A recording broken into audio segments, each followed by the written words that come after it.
Hoje estou gripado, por isso a primeira coisa que irei fazer é uma xícara de chá. Naturalmente será chá gelado. Uma coisa ser quente ou fria depende de como é observada. No entanto, todos nós sabemos que é fácil aquecer uma coisa. O difícil é esfriar algo. Conhecemos o fogo desde antes do alvorecer da história. Mas a geladeira é apenas um pouco mais velha que a pessoa mais velha viva. Hoje vamos descobrir como esfriar coisas. Até que ponto frio é frio. Esse material está numa temperatura tão baixa que o próprio ar se transforma em líquido. Isso está realmente frio, hein? Hoje vamos descobrir como conseguir isso. Essas máquinas extraordinárias fazem maravilhas com o gás mais comum da atmosfera, o ar comum. Essa é a matéria-prima deste plano, o ar urbano comum de um meio ambiente industrial moderno. Estas máquinas comprimem esse ar, ocasionando ao mesmo tempo seu aquecimento. O ar é esfriado pela primeira vez. Antes que essas máquinas concluam o seu trabalho, o ar será ainda mais comprimido e esfriado, 4 vezes ao todo. Finalmente, no interior desta coluna, o ar comum, uma mistura inodora e sem cor, constituída principalmente de nitrogênio e oxigênio, será transformado. Finalmente, estará na forma líquida. O ar passa por uma série de filtros. E nesse processo, antes de sair como líquido, sua temperatura foi extremamente reduzida. E quando sai, pode apresentar muitas surpresas. O oxigênio líquido parece refrescante, mas quem estiver pensando em fazer a loucura de dar um mergulho deve lembrar que a sua temperatura é de 186 graus Celsius abaixo de zero.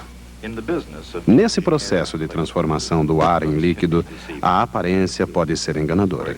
Por exemplo, em temperaturas e pressões comuns, a água é um líquido e o ar, um gás invisível. Mas nas temperaturas encontradas aqui, o ar é um líquido e seu vapor pode ser observado facilmente.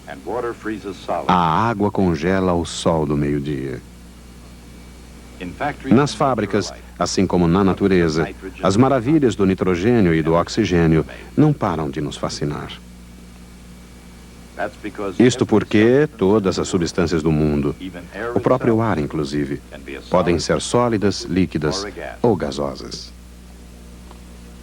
Dependendo de 2 variáveis, pressão e temperatura, a matéria forma sólidos, líquidos ou gases. Esses são os estados da matéria.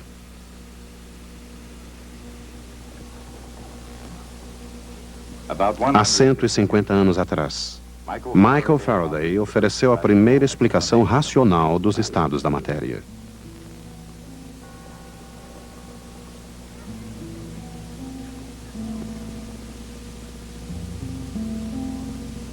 Criança pobre e não privilegiada, o jovem Faraday, mesmo assim, conseguiu entrar para o mundo da ciência. E uma vez estabelecido na Branstead Royal Institution, elevou-se a alturas não alcançadas desde Sir Isaac Newton. Mas logo descobriria que as experiências sobre os estados da matéria podiam ser perigosas. Em 1823, por exemplo, ao fazer experiências com gás de cloro, liberado num tubo de ensaio vedado e aquecido, Faraday observou a formação de um fluido na extremidade mais fria do tubo. Mas abrir o tubo para ver o que estava acontecendo talvez tenha sido imprudência. Michael Faraday não perdeu sua fleugma britânica e acabou encontrando o cloro líquido. Depois de ter transformado um gás, o cloro, em líquido, ficou ansioso para fazer o mesmo com outros gases, talvez até ansioso demais. Mas apesar das pressões do seu trabalho, Michael Faraday sobreviveu.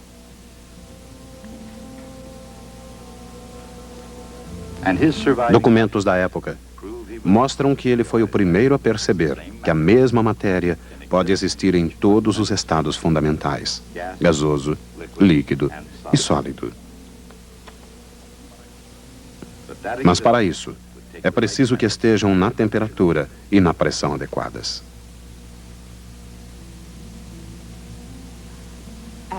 Em baixas temperaturas, a matéria é normalmente sólida, um estado no qual as moléculas formam uma rede geométrica rígida.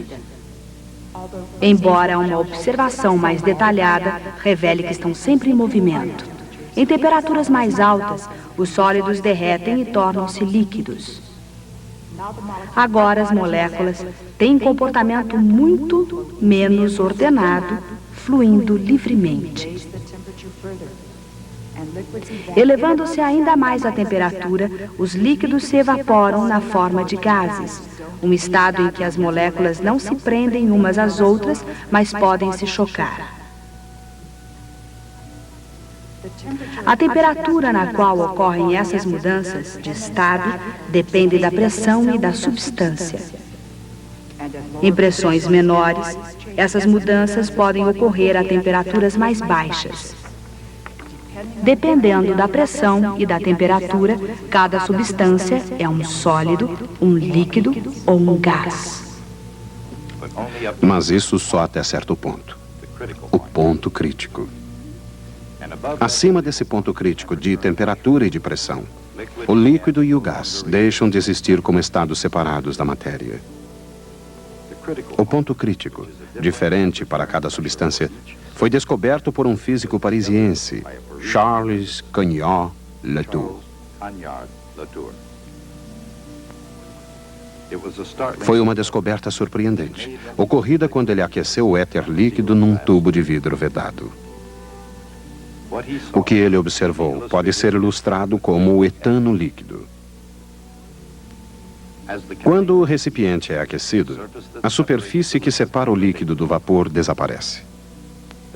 Acima do ponto crítico, não existe líquido nem vapor. Existe, na verdade, um fluido contínuo. Quando o fluido esfria até atingir o ponto crítico, estriamentos de diversas densidades começam a aparecer. O fluido torna-se momentaneamente opaco, pois minúsculas gotas de líquido se formam em tamanho suficiente para dispersar a luz. Finalmente, quando a temperatura cai além do ponto crítico, o menisco reaparece, mostrando claramente estados separados de líquido e vapor. Naturalmente que, abaixo do ponto crítico, o gás e o líquido possuem diferentes densidades.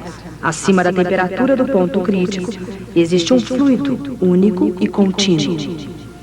aqui, jamais se forma o líquido, não importa qual seja a pressão. No caso de algumas substâncias, a temperatura deve ficar muito fria para atingir o ponto crítico. O oxigênio, por exemplo, tem uma temperatura crítica de 119 graus Celsius negativos. Em sua forma líquida, o oxigênio só pode existir em temperaturas ainda mais baixas. Mas como será possível esfriar tanto uma substância? Como é possível uma coisa esfriar e ferver ao mesmo tempo? A resposta dessas duas questões começa com um processo de evaporação. E isto começou antes de se começar a perder o controle das coisas, de fato, antes mesmo de se ligar o motor.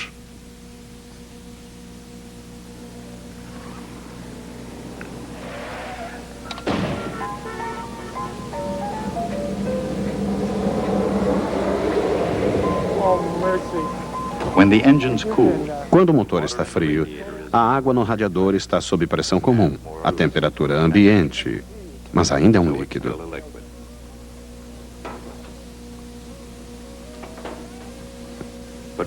Mas quando o líquido ferve, ele se vaporiza. E muito embora isso não pareça acontecer, o líquido também esfria nesse processo. Frias, calmas e mais ou menos reunidas, as moléculas de água nadam lentamente. Aquecidas, nadam mais rápido.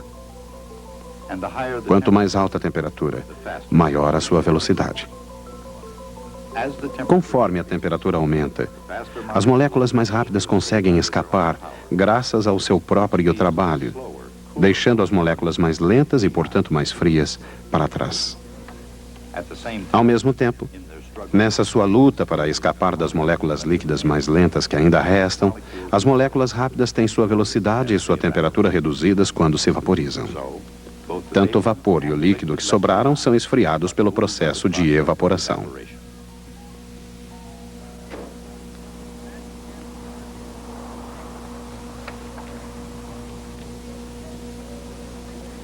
Superficialmente, isto pode parecer um pouco irreal. Mas a verdade é que, de uma forma ou de outra, a evaporação tem mantido as coisas frias há muito tempo. Consideremos Leonardo da Vinci, por exemplo.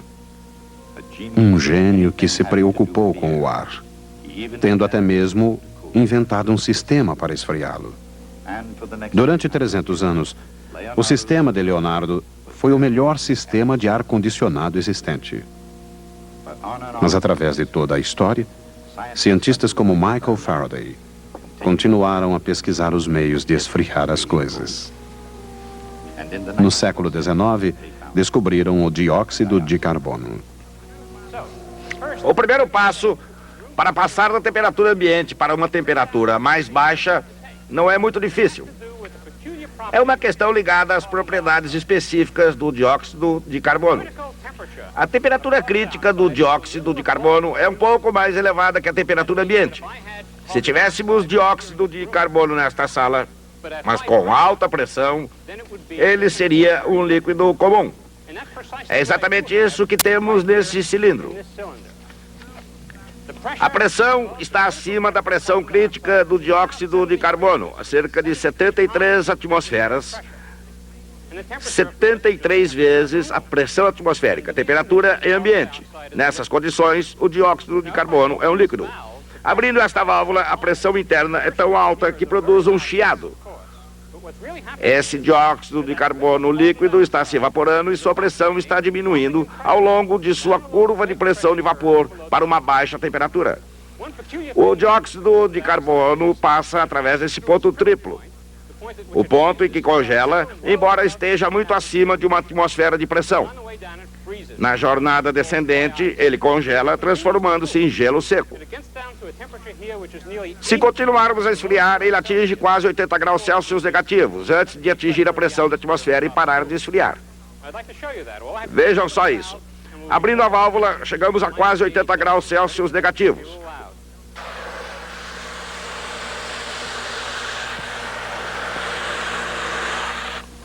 Isso fez um pouco de barulho, né? Interrompemos e vejamos o resultado.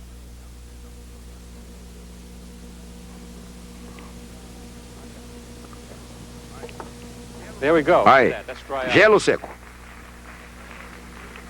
Não é muito difícil obter essa temperatura assim tão baixa. Mas foi uma tarefa muito difícil chegar à temperatura do ar líquido. Mas isso não foi o fim.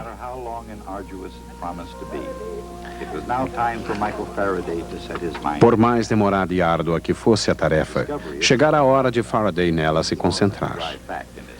A descoberta do dióxido de carbono foi uma descoberta importante. Foi a inspiração que ele precisava para continuar o seu trabalho sobre a liquefação de gases. Mais tarde, quando encontrou tempo para registrar os seus feitos, o mundo científico ficou atento. Ele reduzira a temperatura de gases num banho de gelo seco e éter. Enquanto estavam frios, ele os comprimiu sob 40 vezes a pressão da atmosfera. Faraday havia transformado em líquido todos os gases conhecidos, com exceção do oxigênio, nitrogênio e hidrogênio. A liquefação desses gases exigiria um resfriamento além das suas temperaturas críticas, o que significa muito abaixo da temperatura de gelo seco. Embora Faraday não tenha dado o passo seguinte, ele mostrou o caminho correto. Um processo de esfriamento gradativo, conhecido como processo cascata.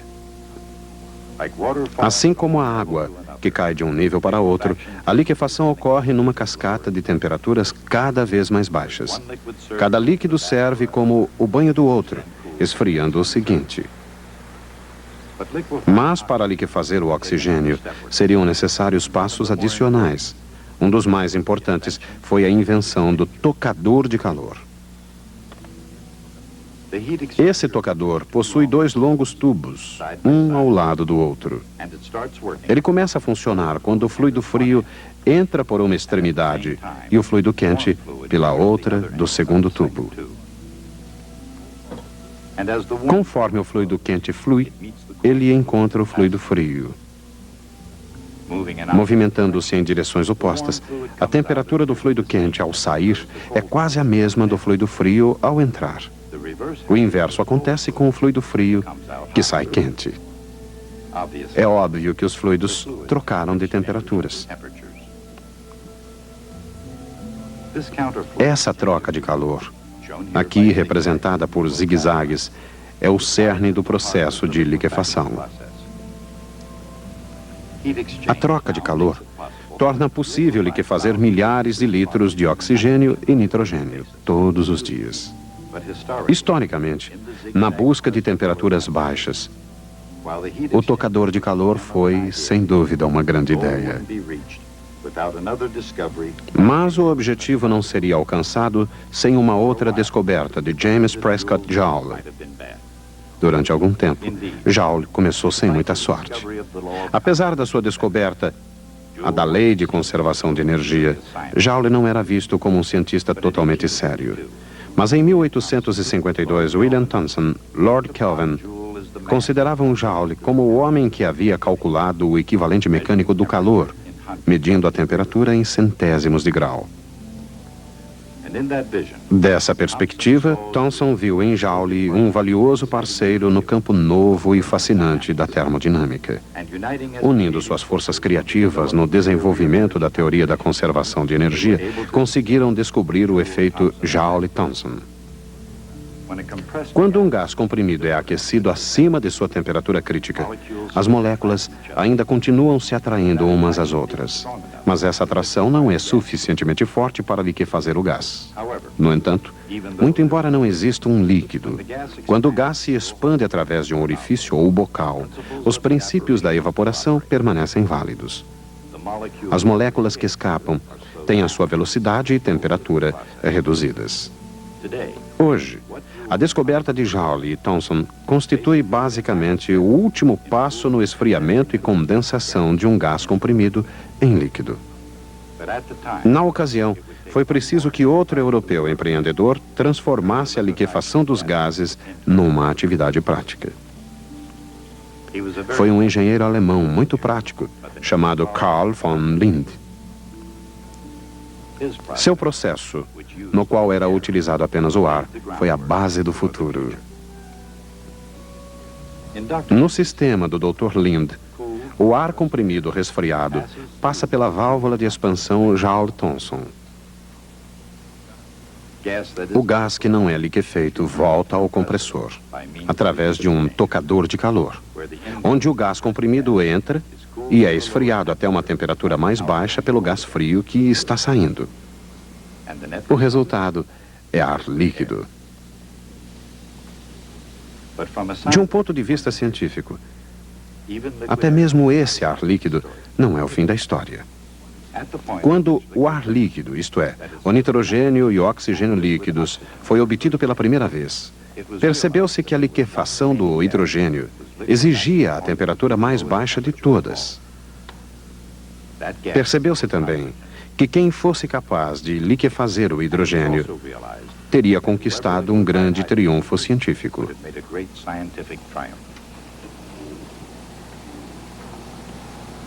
Mais uma vez, estava dada a partida para a corrida.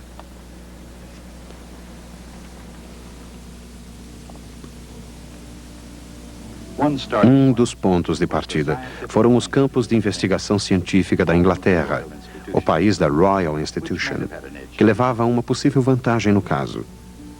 Essas salas frias na Grã-Bretanha foram o ambiente intelectual de Faraday, Crookes e Davy.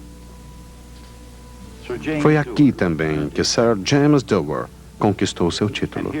Por aqui também vagava o fantasma extremamente competitivo de Isaac Newton. Assim, parecia pouco provável que a Holanda, com sua paisagem pitoresca, pudesse ser um ponto de partida vantajoso. Mas a Holanda é a terra da Universidade de Leiden. E essas paredes não apenas refletiram o eco de lendas científicas, mas Rembrandt, Van Marum e Berggraaf. Esta parede, talvez o mais notável registro de nomes notáveis da história da ciência, refletiria as conquistas científicas mais importantes durante as décadas que se seguiriam. Mas na década de 1880, muito antes de Lawrence ter convidado Einstein para fazer uma palestra aqui, continuava a corrida pela liquefação do hidrogênio. No laboratório de física da Universidade de Leiden, quando se tentou liquefazer o último gás conhecido que restava, o candidato mais sério foi o professor Reich Kamerlingh-Onnes. Mas do outro lado do Canal da Mancha, as apostas eram favoráveis a Sir James Dewar, um nome que se tornou lenda sobre a liquefação dos gases. Toda sexta-feira, ele era capaz de levantar-se e explicar exatamente por quê. Na Royal Institution, além de palestras inventivas, Dewar inventou muitas coisas de importância científica. Entre elas, uma espécie de recipiente de paredes duplas para conservar os fluidos frios. Nos círculos científicos, essas pequenas e úteis invenções ficaram conhecidas como garrafas de Dewar. Hoje são conhecidas mais comumente como garrafas térmicas. De qualquer maneira, foi com a ajuda delas que em 1896 James Dewar ganhou a corrida. Ele foi o primeiro a transformar o hidrogênio em líquido. No entanto, numa estranha guinada da história científica, não foi ele quem conseguiu transformar em líquido o último gás conhecido. Quando se imaginava que fosse a linha de chegada, foi descoberto um novo gás, o hélio, com o ponto de liquefação mais baixo de todos os gases. Para Kamerlingh-Onnes, o hélio foi uma outra oportunidade. Ele queria ser o primeiro a transformar em líquido aquele que era finalmente o último gás da Terra.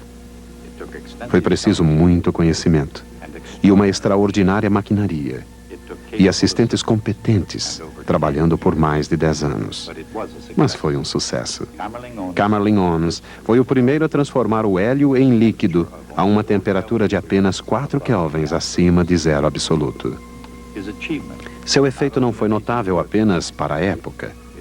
Ele abriu fronteiras científicas a serem exploradas, ainda hoje.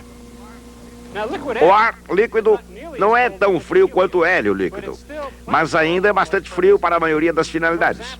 Ele pode alterar drasticamente as propriedades da matéria comum. Deixe-me dar um exemplo.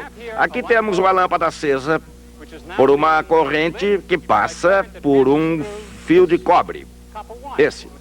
O fio de cobre tem uma alta resistência elétrica, o que faz com que a lâmpada mal se torne incandescente. Vocês não podem ver, mas eu posso ver daqui. Colocando esse fio de cobre no ar líquido, sua resistência elétrica diminui tanto que vocês poderão ver a lâmpada tornar-se incandescente. Veja.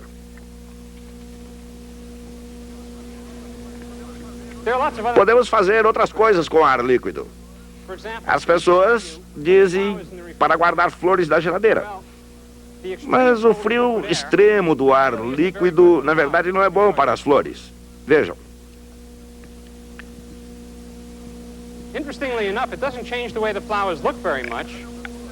Ela não muda muito a aparência das flores. Elas parecem as mesmas. Na verdade, são um pouco quebradiças.